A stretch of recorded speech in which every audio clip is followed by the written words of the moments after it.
आज का जो हमारा टॉपिक है मेडिवल हिस्ट्री में अकबर, क्योंकि इसके पहले हमने अकबर के जो उत्तर भारत के पूरे अभियान को देखा था कि उसने सबसे पहले मालवा अभियान से स्टार्ट करके कांधार अभियान तक के जो है उत्तर भारत के समस्त क्षेत्र को जीत लिया था, है ना। अब वो दक्षिण अभियान कर रहा है। दक्षिण अभियान में पहले वो प्रस्ताव भेजता है, इकट्ठे जो है अटैक नहीं करता कि मुझे उस क्षेत्र को जीतना है। इसने दूसरी नीति अपना के रखी थी, कहां पर? दक्षिण भारत के लिए। दक्षिण भारत के लिए सबसे पहले इसने अपने जो है प्रस्ताव भेजा कि आप जो है अकबर की मतलब मुगलों की अधीनता को स्वीकार कर लीजिए।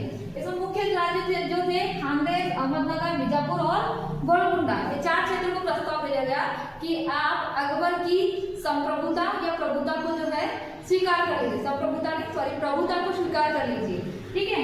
तो केवल और केवल इन 4 राज्यों में खानदेश, अहमदनगर, बीजापुर और गोलकुंडा में से केवल खानदेश ऐसा रहता है जो अकबर की प्रभुता को स्वीकार कर लेता है ना।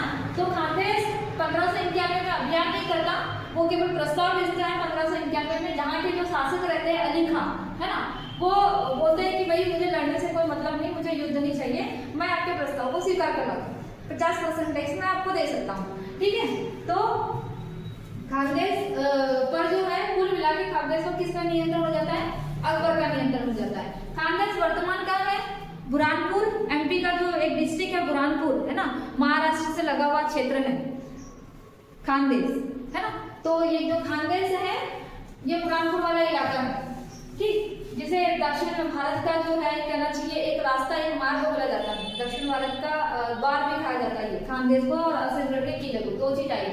फिर इसके बाद ये 1599 ईस्वी में दौलताबाद अभियान करता है, क्योंकि ये जो है अकबर की प्रभुता को स्वीकार नहीं करते हैं। तो दौलताबाद की जो कहना चाहिए एक शासिका रहती है चांद बीबी। ये जो चांद बीबी रहती है, ऐसा ही कहा जाता है कि जो हुमायूं रहते हैं उनकी पत्नी, एक और पत्नी रहती है ना। पहले हमने जो पत्नी पढ़े थे वो कौन सी पत्नी थी उनकी, ढूंढ के बताना, ठीक है। तो दौलताबाद में ये जो चांद बीबी जो शासिका रहती है वो होता ये है, क्या रहती है? हमीदा बानो बेगम, है ना। हुमायूं की जो पत्नी का नाम रहता है हमीदा बानो बेगम, जिससे मतलब किसका जन्म होता है? महान सम्राट अकबर का, है ना। वैसे ही हुमायूं की एक और पत्नी रहती है जिसकी पुत्र रहती है कौन? चांद बीबी, है ना। तो ये बोलती है कि मतलब कि मुझे ये बोला गया था, एक वसीयतनामा लिखा गया था कि ये जो क्षेत्र रहेगा, या कहना चाहिए जो खजाने का जो कहना चाहिए कि लेखा जोखा या संपूर्ण जो खजाना रहेगा वो किसके कंट्रोल में रहेगा? जो दूसरी बेगम है उसकी पुत्री के, है ना। और उसकी पुत्री कौन थी?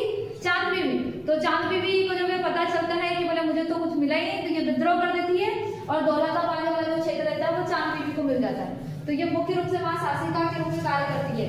लेकिन जब अकबर उसे प्रस्ताव भेजता है कि आप जो है हमारे कहना चाहिए मुगल वंश में ही जो है समस्त राज्य क्षेत्र का क्या रहे, नियंत्रण रहे, तो ये चांद बीबी जो मना कर देती है।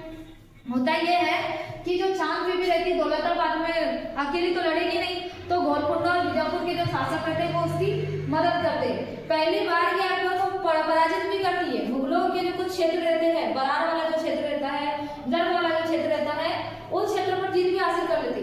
लेकिन जब जैसे ही अकबर को भी जो है ये कहना चाहिए कैद करके रखती, जैसे ही अकबर उस कैद से छूटता है फिर से दौलताबाद पर अटैक करता है और चांद बीबी को जो है मतलब मारी जाती है युद्ध क्षेत्र में, और फिर किसी और को जो है वहां का सूबेदार नियुक्त किया जाता है ना।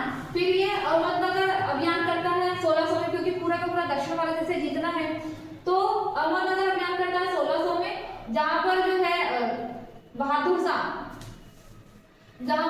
शाह जो रहते हैं शासक रहते हैं, ये भी सोचते हैं कि हम मुगलों को अपने घर में प्रवेश नहीं होने देंगे, है ना। तो ये अहमदनगर वाला अभियान करता है, बहादुर शाह को भी जो है पराजित करता है और पदस्थ करता है, अपने सूबेदार को नियुक्त करता है, अपने सूबेदार को ही नियुक्त करता है ना। लास्ट जो अभियान है वो असीरगढ़ के किले पर करता है। असीरगढ़ का किला भाई खानदेश वाला इलाका रहता है, मतलब बुरहानपुर वाला इलाका रहता है ना। ये खानदेश और असीरगढ़ एक ही है, लेकिन ऐसा कहा जाता है कि जब ये वापस जा रहा था, है ना, अकबर जो है दक्षिण भारत से उत्तर भारत की ओर वापस जा रहा था, तो खानदेश के जो राजा थे अली खां, और अली खां के जो उत्तराधिकारी जो पुत्र थे मिरण बहादुर, ये इन्हें वहां से जाने से मना कर देता, उस रूट से जाने से मना कर देता। तो ये अंतिम में रूट मतलब उस रास्ते से जाने से मना करने के कारण अकबर अंतिम अभियान असीरगढ़ पर करता है, जहाँ के राजा कौन कहते हैं, मिरण बहादुर। 1601 में इसका अंतिम अभियान रहता है, इसकी लाइफ का ये अंतिम अभियान रहता है 1601 में। 1605 में डेट हो जाती है, बहुत मुद्दा हो जाता है, इसलिए ये अंतिम अभियान रहता है। कौन सा, असीरगढ़ अभियान। ठीक है, ये पूछा भी जाएगा कि अकबर के जीवन काल का अंतिम अभियान कौन सा था, तो असीरगढ़ अभियान था, जहाँ के जो शासक थे वो मिरण बहादुर। ये मिरण बहादुर अली खान के उत्तराधिकारी है ना। इस टाइम पे असीरगढ़ की जो राजधानी रहती है बुरहानपुर, उसको जीत लेता है और असीरगढ़ के किले को जो है जीत लेता है ना। असीरगढ़ के किले को दक्षिण भारत का प्रवेश द्वार भी कहा जाता है। प्रवेश द्वार मतलब वहां से एंटर करो, वहीं से बाहर निकलो, है ना। अगर आपको दक्षिण भारत में जाना है या उत्तर भारत में जाना है तो असीरगढ़ से ही होकर आपको जाना पड़ेगा। ठीक, तो असीरगढ़ के किलों को दक्षिण भारत का प्रवेश द्वार भी कहा जाता है। ऐसा कहा जाता है कि इस असीरगढ़ के किले का जो ताला था उसको खुलवाने के लिए इसने सोने की चाबी यूज किया अपने जीवन काल में। असीरगढ़ के किले को खुलवाने के लिए इसने सोने की चाबी का जो है यूज किया था, है ना। तो ये असीरगढ़ की कहानी हो गई, अंतिम अभियान हो गया। इसके बाद जो है इसका बेटा जो है विद्रोह करता है। विद्रोह क्यों करता है, तो हमने इसके पहले वाले वीडियो में भी देखा था कि भाई बाप 14 वर्ष की अवस्था में गद्दी पर बैठा और इसका जो जन्म है 1570 में होता है, 1570 में। तो होता ये है कि बोले मैं बुढ़ा होने के बाद बैठूंगा क्या, तो ये जो है सलीम है ना, जहांगीर, जिसके बचपन का नाम जो रहता है सलीम रहता है, तो ये विद्रोह कर देता है।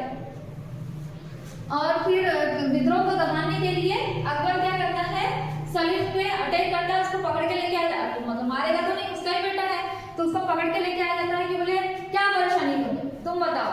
तो इस टाइम पे होता ये है कि मतलब ये होता है कि मुझे कोई आपत्ति नहीं है, लेकिन जो है मुझे कहना चाहिए कि आप जो है उत्तराधिकारी के रूप में मतलब मुझे बादशाह बनाया जाए। तो ये बोलता है अकबर, ये बोलता है कि आप जो है बड़े तो हो गए हो लेकिन बड़े लायक की जो मैच्योरिटी नहीं है ना, आप योग्य और कुशल नहीं हो उस गद्दी पर, उस पद पर बैठने के काबिल नहीं। ठीक है, तो ये बीच में जो है सलीम विद्रोह कर देता है कब, 1599 में। और इसकी जो हेल्प रहती है वो ओरछा के राजा रहते हैं वीर सिंह बुंदेला, ये इसकी हेल्प करते हैं, है ना। इनके परम मित्र रहते हैं सलीम के, वीर सिंह बुंदेला, वीर सिंह बुंदेला ओरछा के शासक रहते हैं ना। ये हिंदू, बहुत गहरा रिश्ता रहता है। फिर बाद में जो है इसी के कहने पर जो है अकबर फजल की हत्या भी कर देते हैं वीर सिंह बुंदेला, केवल जहांगीर के कहने पर, है ना। तो ये अकबर की जो है दक्षिण नीति थी। कभी बाई चांस ये क्वेश्चन पूछ ले कि अकबर के साम्राज्य विस्तार को समझेंगे या अकबर के मतलब कि समस्त भारत को, है ना, एक केंद्र में जो लाने का जो प्रयास है वो अकबर ने किया है।